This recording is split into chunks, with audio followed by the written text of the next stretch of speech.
नमस्कार मित्रांनो, आपल्या या नाथ परंपरेच्या सिरीजच्या दुसऱ्या भागात आपण पाहिलं की एका खऱ्या साधकाची ताकद काय असते. एका योग्याने आपल्या तपश्चर्येच्या बळावर साक्षात ब्रह्मा, विष्णू आणि शिवालाही कसे अचंबित केले होते हे आपण जाणलं.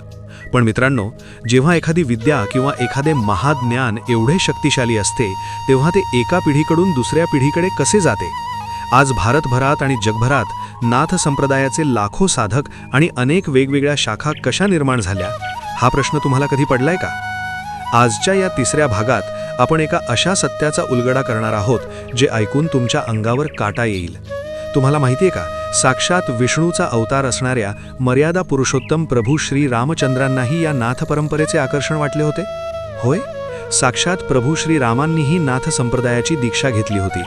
पण एका देवाला, साक्षात भगवंताला दीक्षा घेण्याची गरज का पडली आणि त्यांना ही दीक्षा कोणी दिली? आज आपण नाथ संप्रदायातील रामनाथी शाखेचे ते रहस्य जाणून घेणार आहोत जे योगी गुरुनाथ महाराज यांनी अत्यंत पुराव्यानिशी आणि सत्य परंपरेच्या आधारे उलगडले आहे. हा व्हिडिओ शेवटपर्यंत नक्की पहा, कारण आज तुम्हाला नाथ संप्रदायाची खरी व्याप्ती समजणार आहे. नाथ संप्रदायाच्या विविध शाखांची निर्मिती. नाथ संप्रदाय हा कोणत्याही एका छोट्या नदीसारखा नाही, तर तो एका विशाल महासागरासारखा आहे. या महासागरातून अनेक नद्या उगम पावल्या, ज्यांना आपण नाथ संप्रदायाच्या विविध शाखा किंवा पंथ म्हणतो. पण ह्या शाखा निर्माण कशा झाल्या? योगी गुरुनाथ महाराज सांगतात की नाथ संप्रदायातील या विविध शाखा त्यांच्या प्रवर्तकांमुळे निर्माण झाल्या. प्रवर्तक म्हणजे ते महान योगी ज्यांनी या ज्ञानाचा प्रचार आणि प्रसार केला. जेव्हा महायोगी नवनाथांचे प्राण असणारे गुरु गोरक्षनाथजी महाराज संपूर्ण पृथ्वीवर आणि अनेक लोकांमध्ये भ्रमण करत होते, तेव्हा त्यांनी फक्त एका जागी बसून तपश्चर्या केली नाही, ते लोकांमध्ये गेले. गुरु गोरक्षनाथ महाराजांनी आपल्या भ्रमणाच्या काळात ज्या ज्या अधिकारी व्यक्तींना अनुग्रहित केले, ज्यांना ज्यांना उपदेश दिला आणि दीक्षा दिली, त्या महापुरुषांपासून नाथ संप्रदायाच्या नवीन शाखा निर्माण झाल्या. गुरु गोरक्षनाथजी हे काळाच्या आणि वेळेच्या पलीकडे असणारे चिरंजीवी महायोगी आहेत. त्यांच्या याच भ्रमणाच्या काळात एक अत्यंत अद्भुत आणि ऐतिहासिक घटना घडली. ती घटना म्हणजे साक्षात भगवंताशी झालेली त्यांची भेट. प्रभू श्रीराम आणि गुरु गोरक्षनाथ यांची भेट. ज्यावेळेस गुरु गोरक्षनाथजी महाराज भ्रमण करत होते, तेव्हा एका विशिष्ट कालखंडात त्यांची भेट साक्षात अयोध्येचे राजे प्रभू श्री रामचंद्रांशी झाली. विचार करा मित्रांनो, एका बाजूला साक्षात परब्रह्म विष्णूचा अवतार असणारे प्रभू श्रीराम आणि दुसऱ्या बाजूला योग्यांचे योगी आदिनाथांचे स्वरूप असणारे गुरु गोरक्षनाथजी. ही भेट म्हणजे दोन महाशक्तींचा संगम होता. जेव्हा प्रभू रामांनी गुरु गोरक्षनाथजी महाराजांना पाहिले, तेव्हा त्यांनी एक अत्यंत महान कृती केली.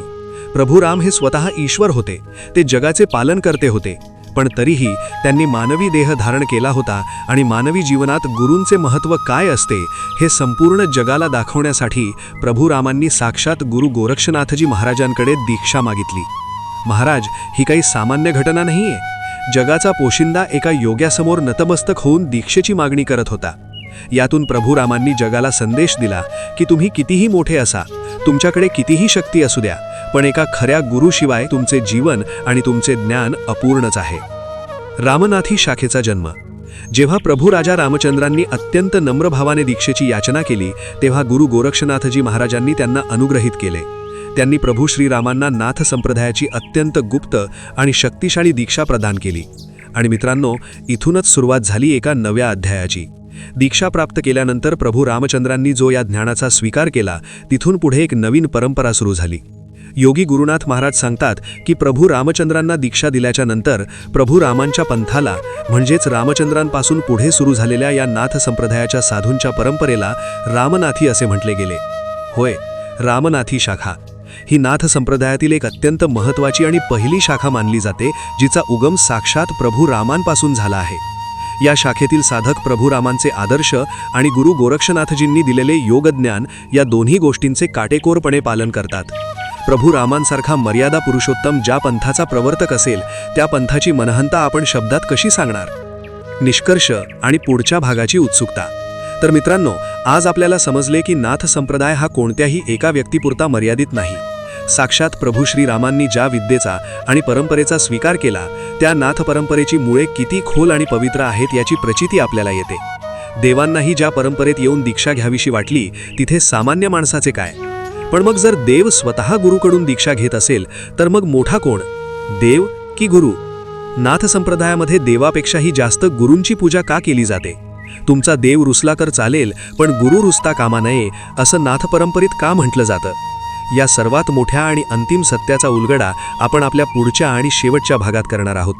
जर तुम्हाला प्रभू श्रीराम आणि गुरु गोरक्षनाथांच्या भेटीचा हा अद्भुत इतिहास आवडला असेल तर कमेंट्समध्ये जय श्रीराम आणि आदेश आदेश नक्की लिहा. व्हिडिओला लाईक आणि शेअर करायला विसरू नका. आदेश आदेश आदेश.